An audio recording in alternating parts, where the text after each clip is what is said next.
بسم اللہ الرحمن الرحیم۔ السلام علیکم ورحمۃ اللہ وبرکاتہ۔ ناظرین کرام، ہم آپ کے لیے لے کر آئے ہیں قاری حنیف صاحب ملتانی رحمۃ اللہ علیہ کا بیان، جس کا عنوان ہے روزے کی فضیلت۔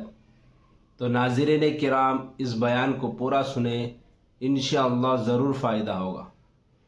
تو ناظرین کرام، ہم آپ کو بیان کی طرف لے کر چلتے ہیں۔ تھے یا روزے رکھا کرتے تھے، روزہ رکھنے والے لوگ ہیں۔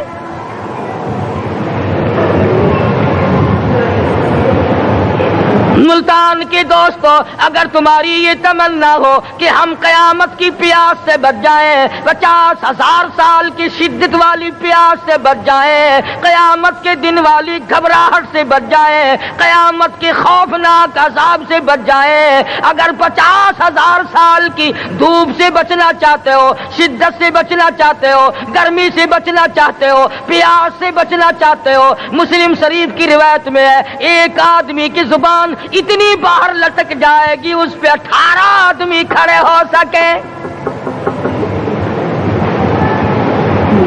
ان تمام پیاسوں سے، گھبراہٹوں سے اگر بچنا چاہتے ہو، اتنی شدید گھبراہٹ آئے گی، اتنا سخت ماحول بن جائے گا۔ قرآن کریم کہتا ہے یا ایھا الناس اتقوا ربکم، ڈرو اپنے پروردگار سے جس نے تمہیں آنکھیں دی۔ اتقوا ربکم، ڈرو اس پروردگار سے جس نے زبان دی۔ اتقوا ربکم، ڈرو اس پروردگار سے جس نے اولاد دی۔ اتقوا ربکم، ڈرو اس پروردگار سے جس نے کاروبار دیا۔ ڈرو اس پروردگار سے جس نے ہاتھ دیے، جس نے پیر دیے۔ فرمایا اتقوا ربکم ان زلزلۃ الساعۃ شیء عظیم، اتنا سخت گھبراہٹ ہوگا قیامت کے دن۔ نبی کریم صلی اللہ علیہ وسلم نے فرمایا اگر کوئی اس پیاس سے بچنا چاہتا ہے، اس گھبراہٹ سے بچنا چاہتا ہے، تو ایک ہی صورت ہے کہ وہ رمضان کے روزے رکھا کرے۔ حدیث میں آتا ہے کہ قیامت کے دن اللہ پاک جل شان عرش عظیم کے سائے میں کچھ لوگوں کو دسترخوان پہ بٹھا کر کھانا کھلائیں گے۔ اس تباہ کاریوں والے دن، پریشان حال والے دن، جس دن یہ حال ہو، فرمایا یوم یفر المرء من اخیہ و امہ و ابیہ و صاحبتہ و بنیہ، اما ابا بیوی اولاد کوئی بھی کام آنے کو تیار نہیں۔ حالات اس طرح سے دگرگوں بن جائیں گے۔ فرمایا کلا اذا بلغت التراقی وقیل من راق وظن انہ الفراق والتفت الساق بالساق الى ربک یومئذ المساق۔ فرمایا موت تمہارا کام آ کر تمام کر دے گی۔ یہ ہاتھ کام نہ کریں گے، یہ آنکھ کام نہ کریں گی، یہ پیر کام نہ کریں گے، یہ دل و دماغ نکما ہو جائے گا، یہ بیوی بچے کام نہ آئیں گے، یہ دھن دولت کام نہ آئے گی، تمام کا تمام نظام کائنات بیکار ہو جائے گا۔ تو خداوند کریم نے رمضان المبارک کے ساتھ ساتھ شب قدر کی حاج کی رات عطا فرمائی، اور یوں فرمایا اے میرے محبوب، آپ رویا نہ کریں، آپ غم زدہ نہ ہوں، آپ پریشان حال نہ رہا کریں، میں نے تیری امت پہ کرم کر دیا، ایک رات ایسی عطا کر دی جو 1000 مہینوں سے بہتر ہے۔ اور قرآن کریم پڑھنے کا لطف میں اور آپ کیا جانیں۔ جاؤ ابو بکر صدیق رضی اللہ تعالیٰ عنہ سے پوچھو کیسا قرآن کریم پڑھا کرتا تھا۔ سارے کافروں نے کھڑے ہو کر کے اعتراض کیا ابو بکر کو ہم زور سے قرآن کریم نہیں پڑھنے دیں گے۔ ابو بکر قرآن پڑھتا ہے، ہماری عورتیں پر اثر انداز ہوتا ہے، ہمارے بچوں پہ اثر ہوتا ہے، اور مکے کے کافروں کا یہ بیان ہے کہ جب صدیق اکبر قرآن پڑھتا تھا پہاڑ لرز جایا کرتے تھے۔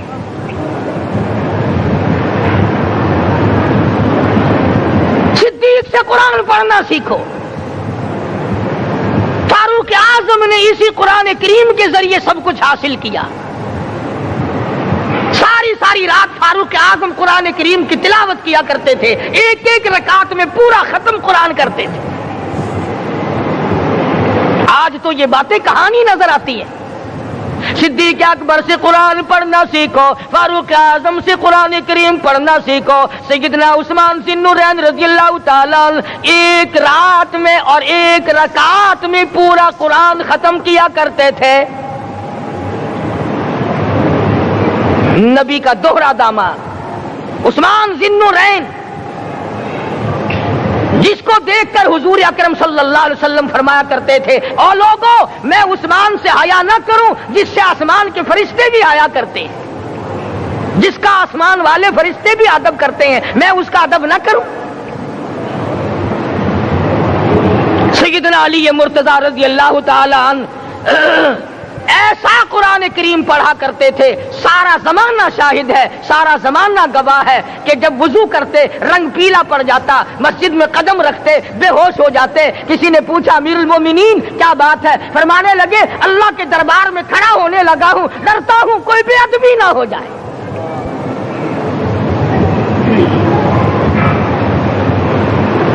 قرآن کریم ان سے پڑھنا سیکھو۔ حسین نے تلوار کی تلواروں کی چھاؤں میں قرآن پڑھا، نیزے کی نوک پہ قرآن پڑھا۔ سعید بن مسیب نے تلواروں کی چھاؤں میں قرآن پڑھا۔ حضرت امام احمد بن حنبل نے کوڑوں کی گونج میں قرآن پڑھا۔ ابو حنیفہ رحمت اللہ علیہ نے جیل سے جنازہ نکلنے سے پہلے قرآن پڑھا۔ علامہ ابن تیمیہ نے جیل کے مینارے میں قرآن پڑھا اور کوڑے کھائے۔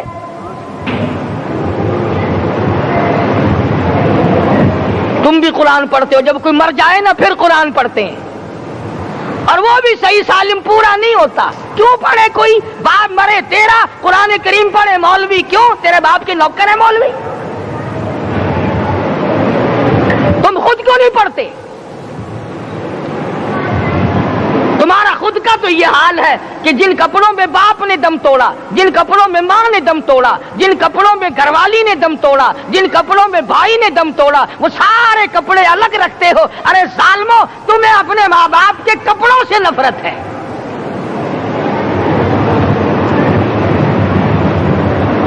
باپ کی دکان سے نفرت تو نہیں، باپ کی چارپائی سے بڑی نفرت ہے۔ جس بستر پہ باپ دم توڑے تم اس بستر کو نہیں استعمال کرتے۔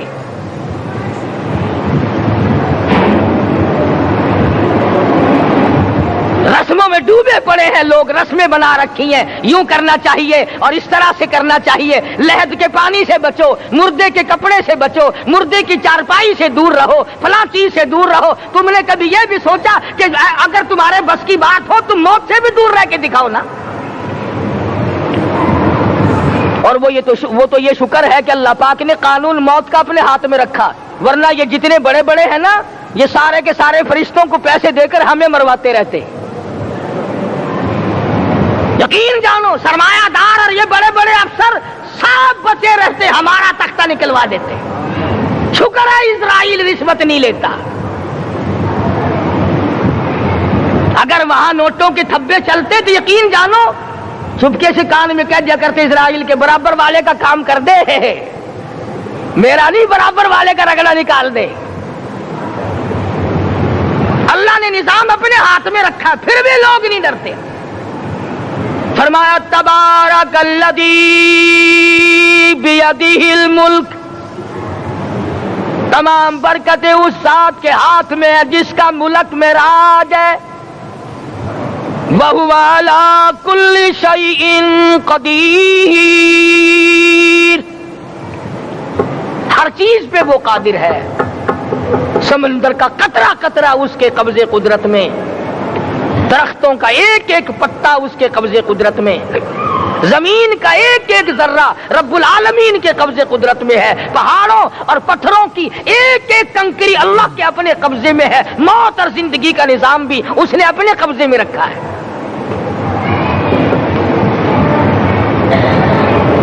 قرآن کریم ان سے پڑھنا سیکھو اگر کسی نے پڑھنا ہے. مجد الف ثانی سرہندی رحمت اللہ علیہ جب قرآن کریم پڑھا کرتے تھے تھوڑا سا پڑھتے پھر بے ہوش ہو جاتے. شاہ ولی اللہ نے مار کھا کر قرآن کریم پڑھا. شاہ عبدالعزیز کے دونوں ہاتھوں کے انگوٹھے کھینچ کر نکال دیے گئے مگر قرآن پڑھا. مولانا شاہ اسماعیل شہید رحمت اللہ علیہ کو بالا کوٹ میں ٹکڑے کر دیے گئے مگر اللہ والے نے قرآن کی تلاوت نہ چھوڑی.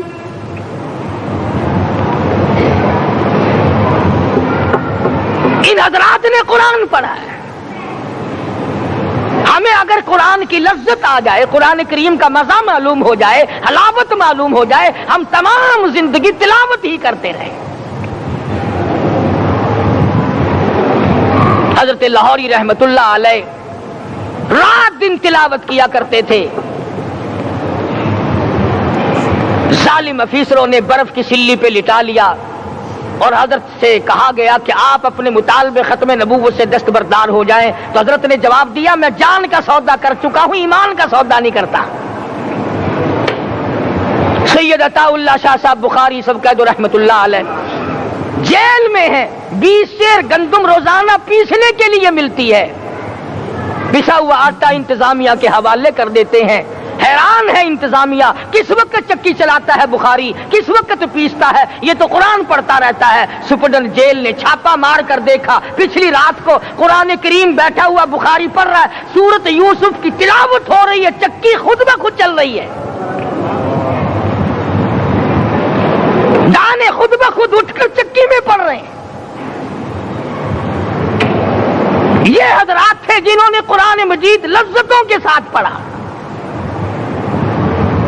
غازی علم الدین نے پھانسی کی کوٹڑی میں رات دن قرآن کی تلاوت کر کر کے حضور اکرم صلی اللہ علیہ وسلم کا روزانہ دیدار کیا. سلطان نور الدین زنگی رحمت اللہ علیہ ہر جمعرات کو پورا قرآن ختم کرتا تھا اور 1000 دفعہ درود شریف پڑھا کرتا تھا.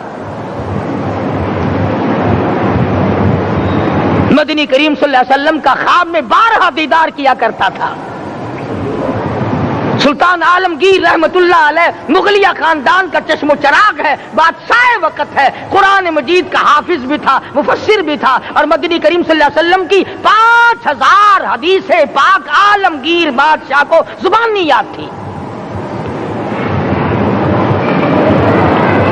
اور اتنا اچھا مسلمان آدمی تھا کہ ساری زندگی میں تہجد کی نماز قضا نہیں کی. ساری زندگی میں بادشاہ تہجد پڑھا کرتے تھے. آج تم 2 ٹکے کے آدمی تہجد نہیں پڑھتے. یہی وجہ ہے کہ ہم آج کافروں کے سامنے مرغوب ہیں, مغلوب ہیں, ان سے دبے ہوئے ہیں. کبھی اسرائیل فلسطینیوں کو مارتا ہے, کبھی لبنان کو مارتا ہے, کبھی شام پہ چڑھائی کرتا ہے. یہی وجہ ہم نے قرآن چھوڑا, اللہ پاک نے اپنی رحمت کی چادر ہمارے سر سے اتار لی. کریم کی لذت ان لوگوں کو ملی جنہوں نے ہر موڑ پہ تلاوت کی. صحابہ کرام رضوان اللہ تعالی علیہ مجمعین میں سے ایک رات ایسی آئی, حضور صلی اللہ علیہ وسلم نے فرمایا کہ آج ہماری پہرے داری کون کرے گا. 2 انصاری جوان اٹھے اور وہ کہنے لگے کہ ہم کریں گے. چنانچہ حضور صلی اللہ علیہ وسلم نے ان کو پہرے دار بنا دیا. کمال کی زندگی صحابہ کرام کی, کوئی کسی کی کوٹھی کی چوکیداری کرے گا, کوئی کسی کے بنگلے کی چوکیداری کرے گا, کوئی غلہ منڈی کی چوکیداری کرے گا, کوئی سبزی منڈی میں چوکیداری کرے گا, کوئی کپڑا مارکیٹ میں چوکیداری کرے گا, کوئی لوہا مارکیٹ میں چوکیداری کرے گا. یہ انصاری جوان کتنے خوش نصیب ہے جو کالی کملی والے کے لشکر کی چوکیداری کر رہے ہیں. دونوں نوجوانوں نے آپس میں مشورہ کیا کہ بھئی جاگنا تو ویسے بھی ذمہ لگ گیا, سو جا میں جاگتا ہوں۔ چنانچہ جاگنے والے نے سوچا کہ خالی جاگ کر کیا کروں گا، قرآن کریم کی تلاوت کروں اور نماز کی نیت باندھ کر تلاوت کروں تاکہ پروردگار عالم راضی ہو جائے۔ فرمایا فاذکرونی اذکرکم واشکروا لی ولا تکفرون، تم مجھے یاد کرو میں تمہیں یاد کروں گا، اگر تم مجمع میں مجھے یاد کرو گے میں فرشتوں کے مجمع میں تمہیں یاد کروں گا، اور اگر تم مجھے تنہائی میں بیٹھ کے یاد کرو گے تو اللہ پاک جل شانہ فرماتے ہیں میں تمہیں عرش عظیم پہ یاد کروں گا۔ جس نوجوان نے اپنے ذمہ جاگنا لیا، قرآن کریم کی تلاوت شروع کر دی، نماز کی نیت باندھ کر سورت کہف پڑھنے لگا، دشمن کی طرف سے تیر لگا کمر میں، پتہ ہی نہ چلا کیسی نماز پڑھتا ہوگا کہ اس کو پتہ ہی نہ چلا۔ دوسرا تیر لگا، تیسرا تیر لگا، خون بہ کر سونے والے ساتھی کے نیچے پہنچا۔ اس نے اٹھ کر شور مچایا نماز ختم کر دشمن آ گیا۔ چنانچہ جب نماز ختم کی تو کمر پہ ہاتھ لگا کر کہنے لگا کہ میری کمر میں تو تیر چبھے ہوئے ہیں۔ انہوں نے کہا تجھے پتا نہیں؟ کہنے لگا نہیں مجھے کوئی پتا نہیں۔ اب وہ صحابی کھینچ کر نکالنے لگا، وہ جس کو لگے ہوئے تھے وہ کہنے لگا کہ اب تو دکھ ہوتا ہے، میں دوبارہ نیت باندھتا ہوں، قرآن پڑھنے لگوں گا، پھر نکالنا مجھے پتہ نہ چلے گا۔ اور مسلمانوں خدا کی قسم نبی کے دیوانوں نے، نبی کے پروانوں نے ایسا قرآن پڑھا تیر چبھتے گئے پتہ ہی نہ چلا۔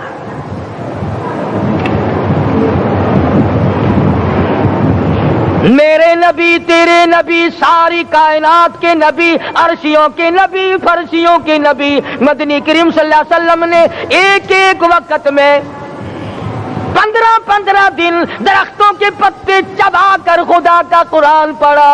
آج ہم لوگ مکھن کھا کر قرآن نہیں پڑھتے۔ مدنی کریم صلی اللہ علیہ وسلم نے ایک ایک وقت میں 2 پتھر اپنے پیٹ پہ باندھ کر خدا کا قرآن پڑھا۔ آج ہم لوگ ہزاروں نعمتیں کھا کر قرآن کریم نہیں پڑھتے۔ سیدہ عائشہ صدیقہ رضی اللہ تعالی عنہ فرماتی ہیں کہ جب رمضان کا چاند نظر آتا تو حضور صلی اللہ علیہ وسلم کا رنگ پیلا پڑ جاتا، دعا میں عاجزی بڑھ جاتی، رکعت لمبی ہو جاتی، سجدے لمبے ہو جاتے، اللہ سے مانگنا بڑھ جاتا۔ فرماتی ہیں کہ ایک دن حضور صلی اللہ علیہ وسلم نے ساری رات رو رو کے گزاری، تو صبح کو میں نے عرض کیا کہ یا رسول اللہ آپ اتنے پریشان جو ہوتے ہیں کیا آپ کو اپنی بخشش کا یقین نہیں؟ تو آپ نے فرمایا میری عائشہ جب مجھے یقین ہے تو کیا میں خدا کا شکر گزار بندہ نہ بنوں؟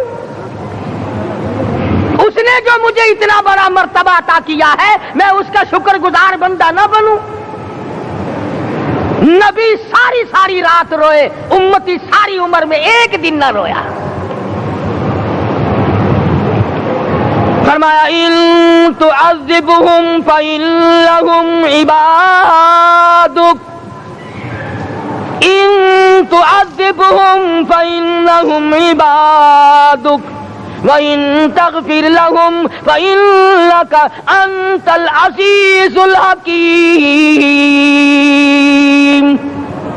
ساری رات گزار دی اسی آیت کو تلاوت کرتے کرتے محمد عربی صلی اللہ علیہ وسلم نے او میرے رب اگر تو ان کو عذاب دے تو یہ تیرے بندے ہیں، اور اگر معاف کر دے گا تو تیرے خزانے میں کوئی کمی نہیں۔ وَإِن تَغْفِرْ لَهُمْ فَإِنَّكَ أَنْتَ الْعَزِيزُ الْحَكِيمُ۔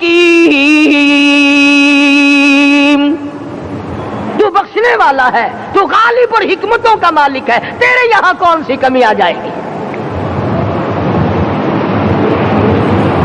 صحابہ کرام تو جیا کرتے تھے اسی کے سہارے سے۔ سیدنا معاذ بن جبل رضی اللہ تعالی ہر وقت دعا کرتے تھے الہی جب میری موت آئے، رمضان کا مہینہ ہو، گرمی کا موسم ہو، میرا روزہ ہو، جہاد فی سبیل اللہ ہو، کافروں سے مقابلہ ہو رہا ہو، لڑائی ہو، اعلان ہو چکا ہو، تؤمنون باللہ ورسولہ وتجاہدون فی سبیل اللہ،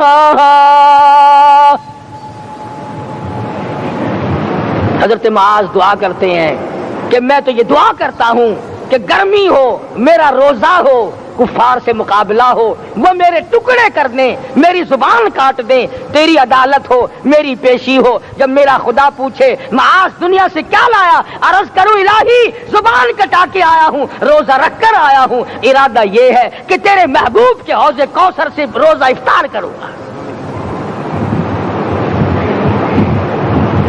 آج قوم کھلے بندوں کھاتی پھرتی ہے، انہیں شب قدر کا کیا پتا، انہیں لیلۃ القدر کا کیا پتا، انہیں رمضان المبارک کی بابرکت گھڑیوں کا کیا پتا۔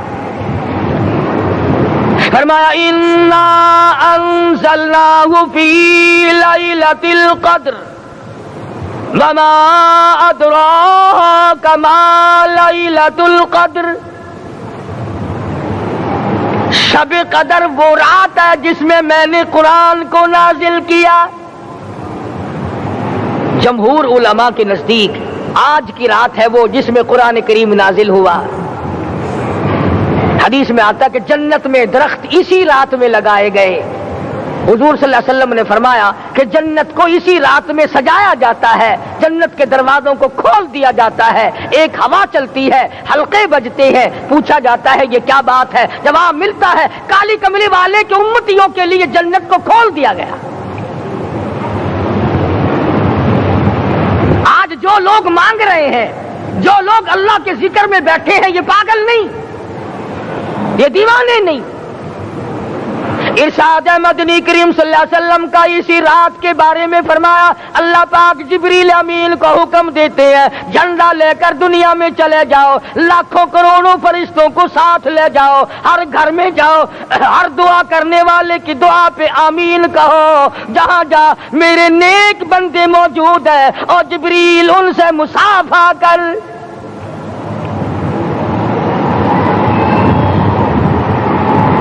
قسم کا آدمی آج بھی محروم ہے، مرد بھی عورتیں بھی کان کھول کر سن لیں، چار قسم کے آدمی آج کی رات بھی اللہ کی رحمت سے محروم ہے، شب قدر کی برکتوں سے محروم ہے، سعادتوں سے محروم ہے، رمضان کی خوشبختیوں سے محروم ہے۔ چار قسم کا آدمی۔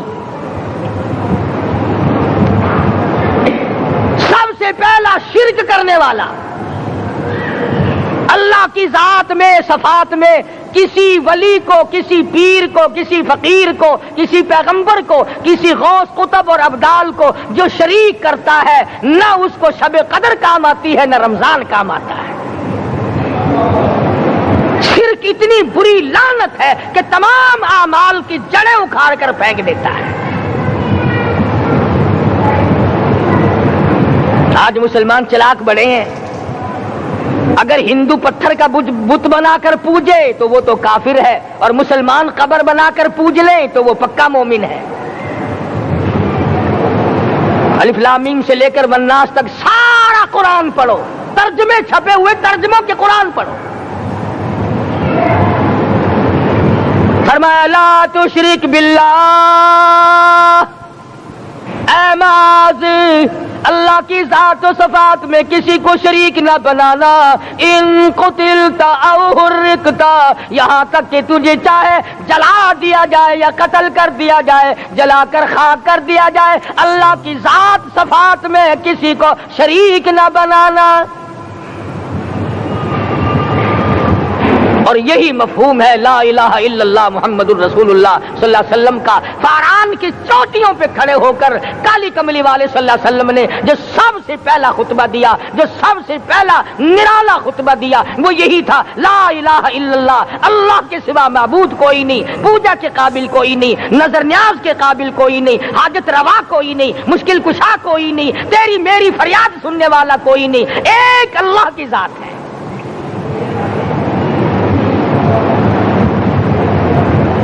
آج تو لوگ درختوں کی پوجا الگ کرتے ہیں، پانی کی پوجا الگ کرتے ہیں، قبروں کی پوجا الگ کرتے ہیں، اور پھر مومن کے مومن ہیں۔ تو چار قسم کے آدمی اس رات میں بھی اللہ کی رحمت سے محروم ہے۔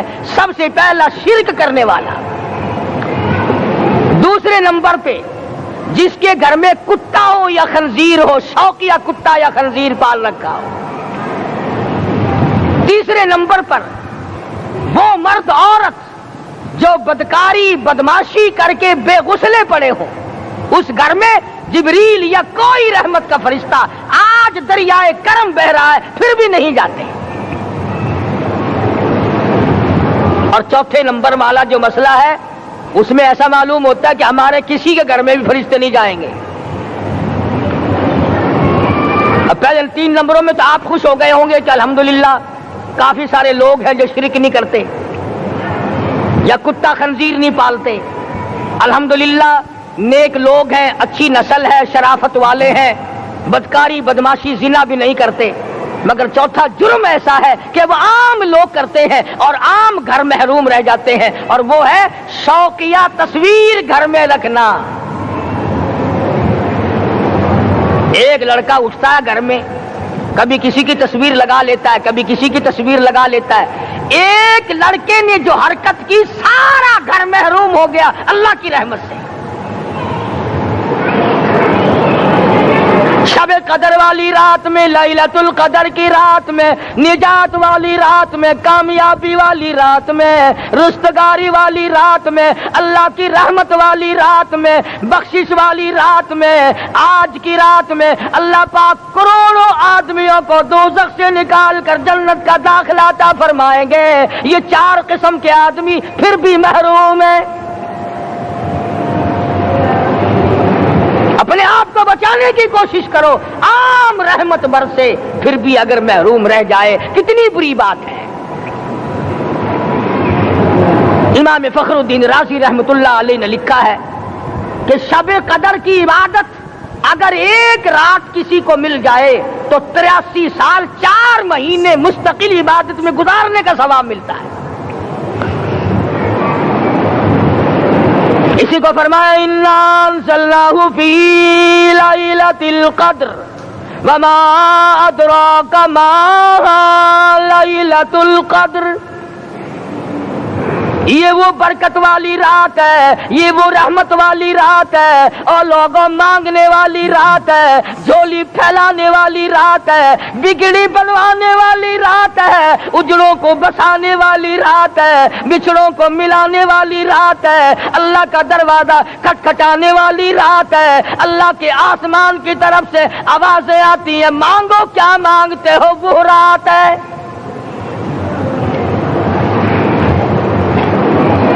اب نبی کریم صلی اللہ علیہ وسلم کی زبان مبارک پر اگر کوئی یقین نہ کرے تو اس کا کیا علاج ہے؟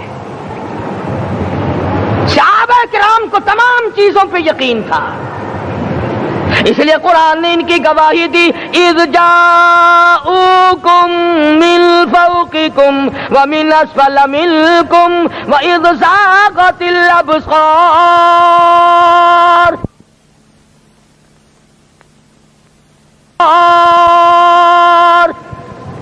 وبلغت القلوب الحناجر۔ فرمایا کہ صحابہ کے سانس گلے میں اٹک گئے تھے، پیاس اور بھوک کی وجہ سے میدان جہاد میں کھڑے تھے، پریشان حال تھے، مگر پھر بھی اتنا مضبوط ایمان تھا، کہتے تھے وما زادہم الا ایمانا و تسلیما، ہمارا نبی سچا، ہمارا خدا سچا، ہمارا قرآن سچا۔ بے شمار واقعات قرآن کریم پیش کرتا ہے صحابہ کرام کے کہ انہوں نے اپنی زندگی میں کبھی بھی اس قسم کا کام نہیں کیا جس سے اسلام بدنام ہوتا ہو۔ حضرت امیر معاویہ رضی اللہ تعالیٰ عنہ کاتب وحی قرآن کا منشی، اتنا سچا عاشق تھا، اتنا بڑا دیوانہ اور پروانہ تھا، صلح حدیبیہ والے دل جو مدنی کریم صلی اللہ علیہ وسلم کے منہ مبارک بال مبارک ہاتھ آئے، حضور کے ناخن ہاتھ آئے، آخری وقت میں وصیت کی جب مجھے غسل دے کر فارغ ہو جاؤ، جب کفن پہنا چکو، جب میرا منہ کفن میں چھپانے لگو، میرے آقا کے ناخن اور بال میرے آنکھوں پہ رکھ دینا۔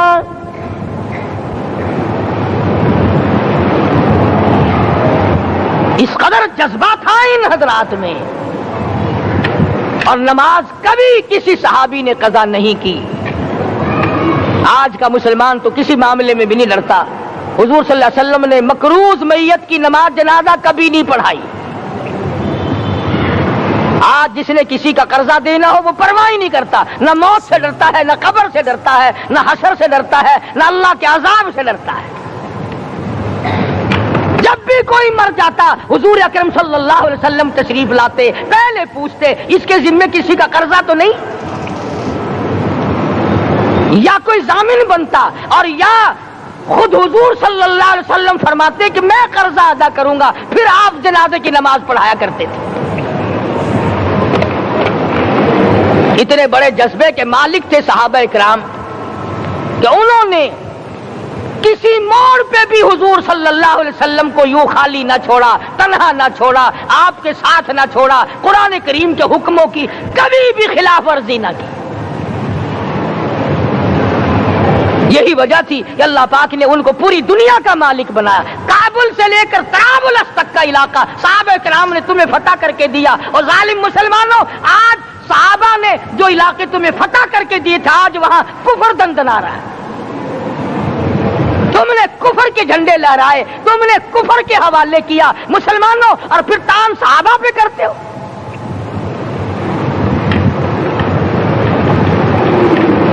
آج کی رات کے بارے میں قرآن کریم فیصلہ کرتا ہے، فرمایا لیلۃ القدر خیر من الف شہر، 1000 مہینوں سے بہتر ایک رات عطا ہو گئی۔ اللہ کے لاڈلے نبی حضرت محمد الرسول اللہ سب کہہ دو صلی اللہ علیہ وسلم کو رنج ہوا، میری امت کی عمریں کم ہیں، پہلی امتوں کے لوگ بازی لے جائیں گے، ان کی نیکیاں بڑھ جائیں گی۔ اللہ پاک نے فرمایا میرے محبوب غمزدہ نہ ہو، پریشان نہ ہو، میں نے تیری امت کو ایک رات ایسی دے دی جو 1000 مہینوں سے بہتر ہے۔ مگر آج کی رات میں کون سے سینما بند ہو گئے، آج کی رات میں لوگوں نے کون سا جوا کھیلنا چھوڑ دیا، آج کی رات میں کون سے لوگوں نے روزے رکھ کر عبادت میں نیت باندھ لی۔ الحمدللہ نیکی کرنے والوں کی بھی کمی نہیں، مگر بغاوت کرنے والوں کی بھی تختے زمین پہ کمی نہیں۔ خدا کہتا مانگو کیا مانگتے ہو، ہم کہتے ہیں نہیں ہمیں ضرورت ہی نہیں۔ فرمایا تنزل الملائکۃ والروح فیہا بإذن ربہم من کل امر سلام۔ جبریل آسمان سے آئے، کروڑوں لاکھوں فرشتے آئے، عرش عظیم کو چھوڑ کر فرشتے تیری عبادت کو دیکھنے آئے، بیت المعمور کی عبادت کو چھوڑ کر فرشتے تیری دعا پہ آمین کہنے آئے، تو سویا ہوا ہے۔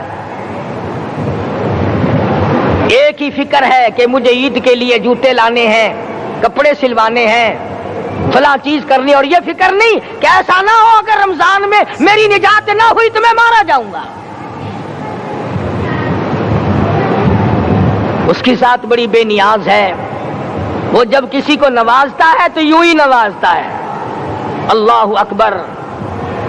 ساری ساری رات رونے والے لوگ، فرمایا والذین یبیتون لربہم سجدا وقیاما، وہ لوگ کامیاب ہیں جن کی راتیں سجدوں میں بیت گئی۔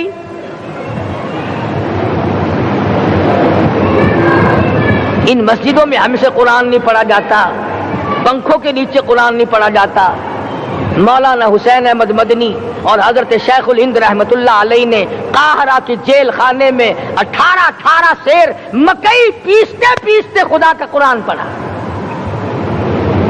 چکی چلاتے چلاتے قرآن یاد کیا اور قرآن پڑھا۔ مولانا ابوالکلام آزاد نے رانچی جیل میں خدا کا قرآن پڑھا، مجدد الفسانی نے گوالیار کے جیل خانے میں خدا کا قرآن پڑھا۔ دلی کے چاروں طرف 4000 عربی مدرسے تھے، 4000 عربی مدرسے تھے۔ انگریز سے مقابلہ کیا علماء نے، اللہ والوں نے، کفر کے سامنے سر جھکایا نہیں، کفر کے سامنے ڈرے نہیں، مرعوب نہیں ہوئے، مغلوب نہیں ہوئے۔ 4000 مدرسوں میں سے دلی سے مراد آباد تک، دلی سے پانی پت تک، دلی سے لے کر غازی آباد تک، چاروں طرف کے علاقے میں کوئی درخت ایسا نہ تھا جس پہ کسی عالم دین کی لاش نہ لٹکی ہو۔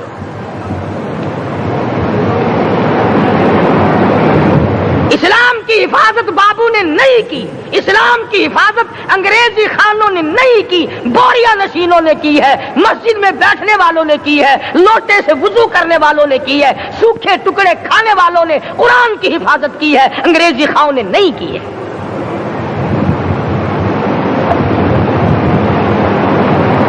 مولانا جعفر تھنیسری رحمت اللہ علیہ، مولانا حمید اللہ، مولانا یحییٰ صورت والے، 3 عالم دین کو پکڑا ہے انگریز نے۔ کالے پانی میں جاؤ، کئی میل لمبا چوڑا قبرستان جا کے وہاں دیکھو گے اور ان کی قبروں کے پاس کھڑے ہو کے پوچھنا تم یہاں کیوں آئے تھے، خدا کی قسم سارے تمہیں جواب دیں گے ہم اپنی قوم کے ساتھ وفاداری کرتے ہوئے آئے ہیں۔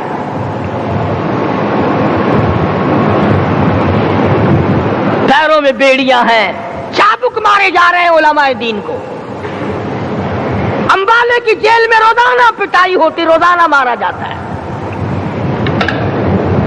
لاہور تک گھسیٹ کر لایا گیا، 20 سیر لوہا علماء کے، اللہ والوں کے پیروں میں ڈال رکھا ہے۔ تم نے تو صرف یہی سوچا ہے نا کہ کوئی مر جائے گا تو چھولوں پہ بیٹھ کے قرآن پڑھیں گے، نہیں نہیں، اللہ والوں نے پیروں میں بیڑیاں پہن کر قرآن پڑھا، ہاتھوں میں ہتکڑیاں پہن کر قرآن پڑھا، چابک اور کوڑوں کی سائے میں قرآن پڑھا، تلوار کی نوک پہ قرآن پڑھا۔ مولانا جعفر تھنیسری رحمت اللہ علیہ فرماتے ہیں کہ ہم تینوں کو پھانسی کا حکم دے دیا انگریز نے، تو جو پروانہ لے کر آیا ہم بڑے خوش ہوئے، اچھلنے لگے، کودنے لگے کہ لو بھائی اللہ پاک نے شہادت کا انتظام کر دیا۔ فرمایا وَلَا تَقُولُوا لِمَن يُقْتَلُ فِي سَبِيلِ اللَّهِ أَمْوَاتٌ بَلْ أَحْيَاءٌ وَلَٰكِن لَّا تَشْعُرُونَ۔ جو میری راہ میں مارا گیا، جو میرے نام پہ مارا گیا، اسے تم مردہ نہ کہو، اس کی زندگی کی تم تمیز کر ہی نہیں سکتے۔ میرے نام پہ مرنے والا، میرے قرآن پہ مرنے والا، میرے دین پہ مرنے والا اور میرے نام پہ سر کٹانے والا، حدیث میں آتا ہے قیامت کا میدان ہوگا، شہیدوں کی جماعتیں آئیں گی، اللہ پاک شہداء کو فرمائیں گے جاؤ ہم نے تمہیں جنت دے دی، شہید کھڑے ہیں، آواز آئے گی جاؤ ہم نے تمہیں حوریں دے دی، شہید کھڑے ہیں، آواز آئے گی جاؤ ہم نے تمہیں سرخ یاقوت کے مکان دے دیے، شہید کھڑے ہیں، جاؤ ہم نے تمہیں سبز یاقوت کے مکان دے دیے، شہید کھڑے ہیں، جاؤ ہم نے تمہیں سونے چاندی کی اینٹوں والے مکان دے دیے، شہداء کھڑے ہیں، جاؤ ہم نے تمہیں مشک و عنبر زعفران کے گارے کے بنے ہوئے مکان دے دیے، شہید کھڑے ہیں۔ اللہ پوچھے گا مانگو کیا مانگتے ہو، عرض کہیں گے الہی جنت نہیں چاہیے، حور نہیں چاہیے، جنت اور شہد اور دودھ کی نہریں نہیں چاہیے، تیرے نام پہ سر کٹانے میں جو مزہ آیا وہ جنت میں کہا، ایک مرتبہ اور پیدا کر دے پھر تیرے نام پر تیرا نام لوں، چھری چلے تیرے نام پہ بار بار ذبح ہونے میں جو مزہ آیا، ہم تو صرف وہی مانگتے ہیں۔ اور خود سرکار مدینہ سب کہہ دو صلی اللہ علیہ وسلم نے فرمایا کہ مجھے اللہ کی راہ میں 100 مرتبہ ذبح کیا جائے، 100 مرتبہ زندہ کیا جائے، میں پھر بھی لا الہ الا اللہ محمد الرسول اللہ کی توحید کی تبلیغ سے میں پیچھے نہیں ہٹوں گا۔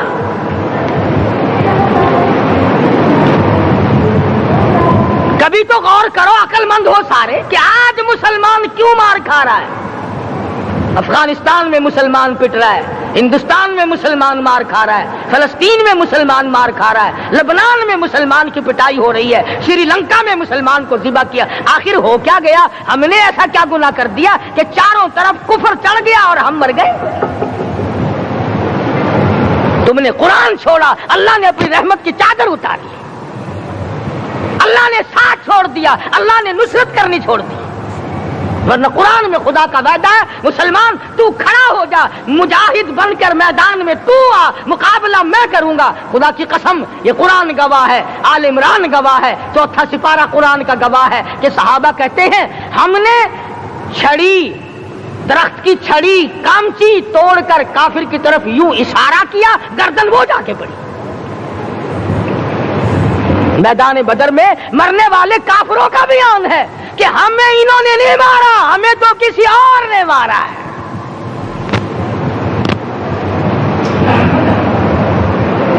ایک دن مکہ مکرمہ میں امیہ ابن خلف اپنے گھوڑے کو پانی پلا رہا ہے۔ اللہ پاک بیت اللہ کی ہر مسلمان کو زیارت نصیب فرمائے۔ حضور صلی اللہ علیہ وسلم نے پوچھا کیا کر رہا ہے؟ کہنے لگا گھوڑے کو پانی پلا رہا ہوں، تیار کر رہا ہوں گھوڑا، نعوذ باللہ اس پہ چڑھ کر تجھے قتل کروں گا۔ کس کو کہتا ہے؟ محمد عربی صلی اللہ علیہ وسلم کو دھمکی دیتا ہے۔ مکے کا چودھری، مکے کا سردار، مکے کا ایک رئیس امیہ بن خلف سرکار دو جہاں حضرت محمد الرسول اللہ صلی اللہ علیہ وسلم کو دھمکی دیتا ہے میں اس گھوڑے پہ چڑھ کر تجھے قتل کروں گا۔ حضور صلی اللہ علیہ وسلم نے جواب بن ارشاد فرمایا انشاءاللہ میں ہی تجھے قتل کروں گا، میں ہی تجھے قتل کروں گا۔ بات آئی گئی ہو گئی۔ میدان بدر میں امیہ حضور کے سامنے آیا، ایک جال کے درخت کی پتلی سی چھڑی تھی، حضور صلی اللہ علیہ وسلم نے اس کے کندھے پہ مار دی، امیہ بن خلف کے کندھے پہ جال کی چھڑی مار دی پتلی سی۔ یوں لکھا کتابوں میں گدھے کی طرح رینگتا تھا، چیختا تھا، چلاتا تھا، ہائے مر گیا، ہائے مر گیا، تباہ ہو گیا، برباد ہو گیا۔ کافر کہنے لگے بے غیرتی، لوگوں کے گلے کٹے پڑے ہیں وہ تو شور نہیں کرتے، تجھے ذرا سی چھڑی لگی ہے تو شور کر رہا ہے۔ سب کی توجہ ہے میری طرف، آپ سب کا دھیان ہے، بات سمجھ میں آ رہی ہے؟ امیہ کو کافروں نے غیرت دلائی، وہ کہنے لگے شرم کر، شور مچا رہا، گدھے کی طرح رینگ رہا ہے، بازو کٹے پڑے ہیں، گلے کٹے پڑے ہیں، وہ تو اس طرح کا شور کرتے نہیں، تجھے کیا ہوا؟ خدا کی قسم، تھا تو کافر، تھا تو ظالم، تھا تو مکے کا چودھری، مگر بات بڑی پتے کی کہی، بات بڑی پتے کی کہی۔ کہنے لگا مجھے غیرت دلانے والوں، کسی کو بلال نے مارا، کسی کو فاروق نے مارا، کسی کو صدیق نے مارا، کسی کو طلحہ زبیر نے مارا، کسی کو عبد الرحمن ابن عوف نے مارا، کسی کو علی مرتضی نے مارا، تمہیں کیا معلوم ہے مجھے مدینے والی سرکار نے مارا ہے؟ اور کہنے لگا اگر میرا دکھ سارے مکے پہ تقسیم کر دو، جتنی تکلیف مجھے ہو رہی ہے اگر میری تکلیف کو سارے عرب پہ تقسیم کر دو، امیہ کہتا ہے تمہارے جگر پھٹ جائیں گے، تم تباہ ہو جاؤ گے، مجھے اتنی تکلیف ہو رہی ہے کہ مجھے حضور کے ہاتھ سے چھڑی لگی ہے، میں حضور کا مارا ہوا ہوں۔ کافر کو تو پتہ چل گیا کہ مجھے چھڑی کس کے ہاتھ سے لگی ہے۔ کبھی ہم نے بھی سوچا کہ اگر قیامت کے دن حضور صلی اللہ علیہ وسلم نے ہمیں جواب دے دیا تو ہم کہاں جائیں گے اور ہمارے لیے کون سا راستہ بنے گا؟ فرمایا تنزل الملائکۃ والروح، آسمان سے فرشتے اترتے ہیں اسی رات میں تمہاری دعاؤں پہ آمین کہنے کے لیے، تمہارے آنسوؤں کو دیکھنے کے لیے۔ حدیث میں آتا ہے جہنم کے انگاروں کو سمندر کا پانی نہیں بجھا سکتا، دریا کا پانی نہیں بجھا سکتا، ندی نالوں کا پانی نہیں بجھا سکتا، آنکھوں کا پانی بجھا سکتا ہے۔ جہنم کے انگاروں کو آنکھوں کا پانی بجھا سکتا ہے، جو خدا کے خوف سے آنسو نکلے گا اس سے جہنم کی آگ بجھ جاتی ہے۔ فرمایا اس رات میں اترتے ہیں فرشتے تمہاری عبادات کو دیکھنے کے لیے، اور خود اللہ جل شانہ آسمان دنیا پر نزول اجلال فرماتے ہیں اور آواز لگاتے ہیں میرے بندو اپنی مصیبتوں کا سوال کرو، میں آج پورا کروں گا۔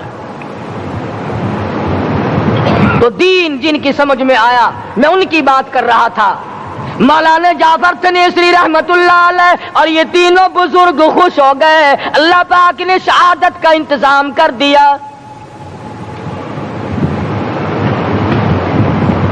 وہ جو پروانہ لے کے آیا تھا پھانسی کا، وہ انگریز افسر کو جا کے کہنے لگا کہ مولوی تو خوش ہو رہے ہیں، پھانسی آنے پر تیار ہیں۔ انگریز کہنے لگا ہم نے مولویوں کو خوش نہیں ہونے دینا، ہم نے پھانسی کینسل کر دی، ہم نے پھانسی کا حکم منسوخ کر دیا۔ مولانا کالے پانی کی کتاب میں لکھتے ہیں جب مجھے پھانسی کی اطلاع ملی تھی میں نے رات کو درخت کے پتے چبا کر روزے کی نیت کر لی، اپنے رب کی حضور میں جاؤں تو روزہ دار ہو کر جاؤں۔